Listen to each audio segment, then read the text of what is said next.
प्रिय छात्र छात्रीगण समस्त को आम यूट्यूब चैनल ई पाठशाला ओडिशा को स्वागत जनाऊँगी।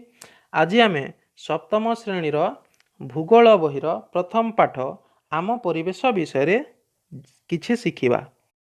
प्रथमे जानिबा परिवेश कहिले काहाकू कहा जाए।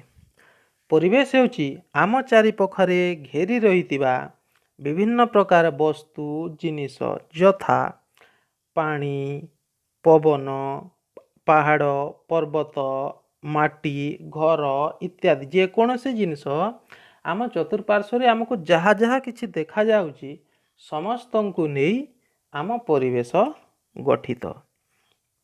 ताहेले आमे एही परिवेश विषय आहुरी अधिक जानिबा पई चेष्टा करिबा।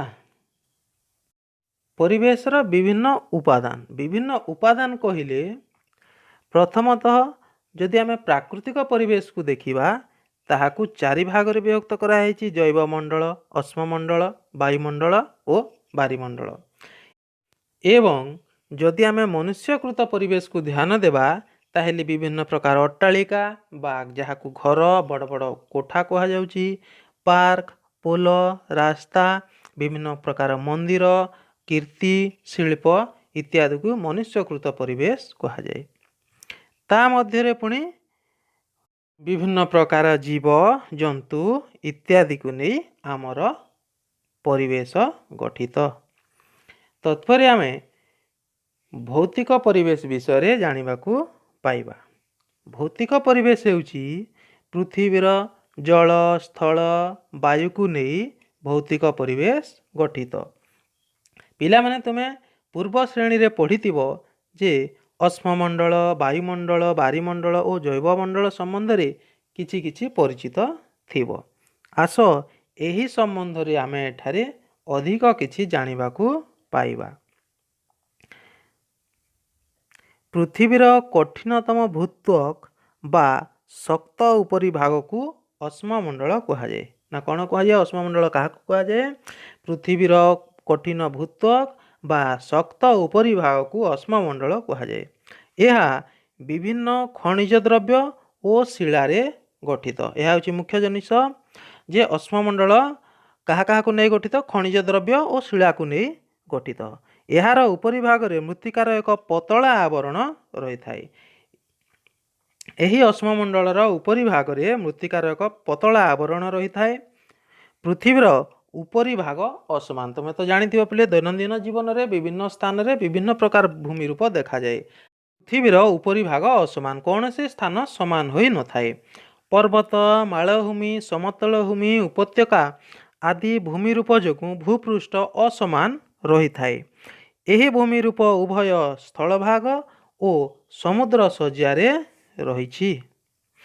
अश्ममंडल परिसर रु आमे अति आवश्यक जंगल द्रव्य, चारण भूमि घास और कृषि पाई भूमि, जनबसती पाई जागा पाई थाऊ। एथिरु मध्य खनिज संपद, विभिन्न प्रकार खनिज संपद मध्य यही अश्ममंडल ही आमको मिली थाए। तत्पर आमे बारिमंडल को ध्यान देवा।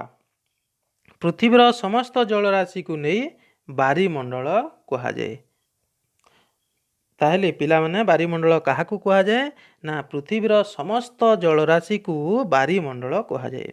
यह जलर विभिन्न उत्स और विभिन्न प्रकार जलराशि यथा नदी, ह्रद, समुद्र, महासागर आदि को नहीं गठित। ताहेले बारिमंडल क्या को नहीं गठित? नदी, ह्रद, समुद्र और महासागर को नहीं बारिमंडल गठित। समस्त प्राणी और उद्भिद यह एक अति आवश्यक उपादान। समस्त प्राणी एवं उद्भिद जल उपरे निर्भर करिथांती, यह तो तुम जानिछ। तेणु करी यह आम जीवमंडल पाई बा प्राणी और उद्भिद मानक पाई अति आवश्यक उपादान। तत्पर आमे वायुमंडल विषय पढ़िबा। पृथ्वी को चतुर्दिगरे घेरी रही पतला गैसीय आवरण को वायुमंडल कहा जाए। आम पृथ्वी को जो वायुमंडल घेरी रही ताहाकू आमे वायुमंडल कहिबा। पृथ्वीर माध्याकर्षण बल जो यह पृथ्वी को लगी रही। आम पृथ्वीर माध्याकर्षण बल रही ଯାହାକି ସେ ବାୟୁମଣ୍ଡଳକୁ ତା ଆଡ଼କୁ ଟାଣି ରଖିଥାଏ। ଏହା ସୂର୍ଯ୍ୟଙ୍କ ଠାରୁ ଆସୁଥିବା କ୍ଷତିକାରକ ରଶ୍ମି ଯଥା ଅତ୍ୟଧିକ ଉତ୍ତାପରୁ ଆମକୁ ରକ୍ଷା କରିଥାଏ।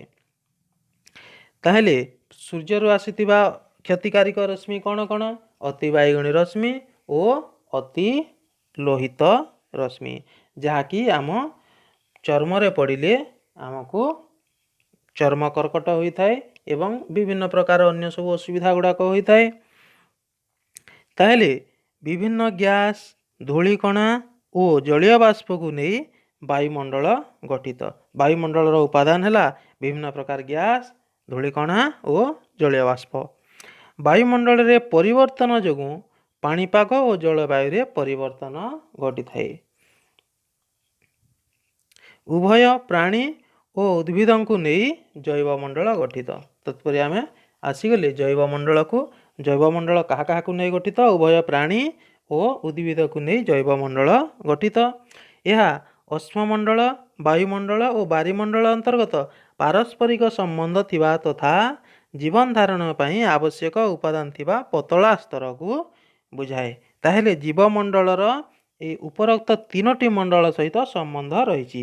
ଅଶ୍ମମଣ୍ଡଳରୁ ଆମେ ବିଭିନ୍ନ ପ୍ରକାର ଖଣିଜ ଦ୍ରବ୍ୟ ପାଇଲେ, ବାୟୁମଣ୍ଡଳରୁ ବିଭିନ୍ନ ଗ୍ୟାସ୍ ପାଇଲେ, ଯାହାଦ୍ୱାରା ଆମର ମୁଖ୍ୟ ଆବଶ୍ୟକ ଗ୍ୟାସ୍ ହେଲା ଅମ୍ଳଜାନ, ଯାହାକୁ ନେଇ ଆମେ ଶ୍ୱାସକ୍ରିୟା କରିଥାଉ, ଏବଂ ବାରିମଣ୍ଡଳ ଯେଉଁଠାରୁ ଆମେ ଜଳ ପାଇଥାଉ ଏବଂ ଆମର ଦୈନନ୍ଦିନ ଜୀବନରେ ବା ଜୀବମାନଙ୍କର ଦୈନନ୍ଦିନ ଜୀବନରେ ଜଳ ନିହାତି ଆବଶ୍ୟକ ପଦାର୍ଥ।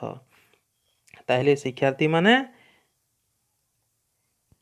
ଆମ ପରିବେଶର ପ୍ରଥମ ଭାଗ ଏତିକିରେ ରହିଲା। ପୁନଶ୍ଚ ଦ୍ୱିତୀୟ ଭାଗ ଆସିବ। ସେହି ଭିଡ଼ିଓ ଆସିବା ପର୍ଯ୍ୟନ୍ତ ସମସ୍ତେ ଅପେକ୍ଷା କରି ରହିଥିବ। ଧନ୍ୟବାଦ।